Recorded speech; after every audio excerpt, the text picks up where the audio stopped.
আসসালামু আলাইকুম। শুভ সন্ধ্যা। কে কোথায় আছেন, কেমন আছেন? চলুন দেখি আমি চেরি দিয়ে কি তৈরি করি।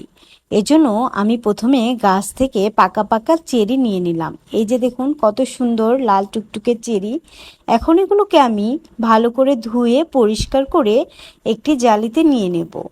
তারপর একটি সুন্দর কাচের জার নেব। এরকম কাচের সুন্দর একটি জার নিতে হবে। এখন আমি এই জারের মধ্যে সবগুলো পাকা পাকা চেরি রেখে দেব।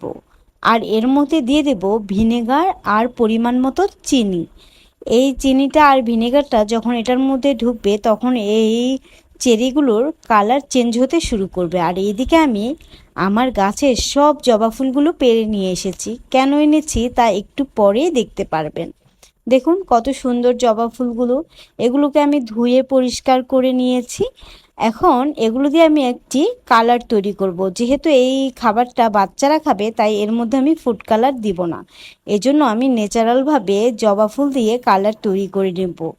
আর এটার মধ্যে অবশ্যই লেবু দিতে হবে। লেবু না দিলে এত সুন্দর কালার কখনোই আসবে না। আর এইদিকে আমি যে চেরিগুলো ভিজিয়ে রেখেছিলাম সেটাকে সিদ্ধ করে সুন্দর করে ব্লেন্ডার করে একটি পেস্ট তৈরি করে নিয়েছি। আর এর মধ্যে আমি পরিমাণ মতো আগার আগার পাউডার দিয়ে দিব। এই পাউডারটা একটু কম দিতে হবে। এখন আমি এই মিশ্রণটাকে চুলায় দিয়ে অনবরত নাড়তে থাকবো। এর মধ্যে আমি জবা ফুলের যে রংটা বের করেছিলাম সেটাও দিয়ে দিয়েছি। এজন্য দেখুন রংটা অনেক সুন্দর হয়েছে। আর এই তো এখন ফুটতে শুরু করেছে। আমি অনেকক্ষণ নেড়ে চেড়ে এখন এটাকে নামিয়ে ছাঁচে বসিয়ে দিয়েছিলাম। এই তো দেখুন কত সুন্দর একটা জেলি তৈরি হয়ে গিয়েছে। আর এই জেলিটা অনেক স্বাস্থ্যসম্মত। তো যেহেতু বাসায় হোমমেড জেলি সেহেতু এর মধ্যে কোনো ভেজাল নেই। আর এটা খেতেও খুবই মজা হয়েছিল। এই যে আমি এক একটা সাথে এগুলোকে বসিয়ে নিয়েছিলাম।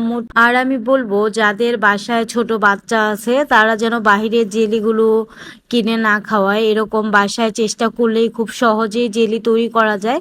তাই যে কোনো ফল দিয়ে এরকম জেলি তৈরি করে বাসায় যদি বাচ্চাদের খাওয়ানো যায় তাহলে বাচ্চারা বাহিরের খাওয়ার প্রতি আগ্রহ কমবে। বাহিরের খাবারগুলো বাচ্চাদের যত কম খাওয়ানো যায় ততই ভালো।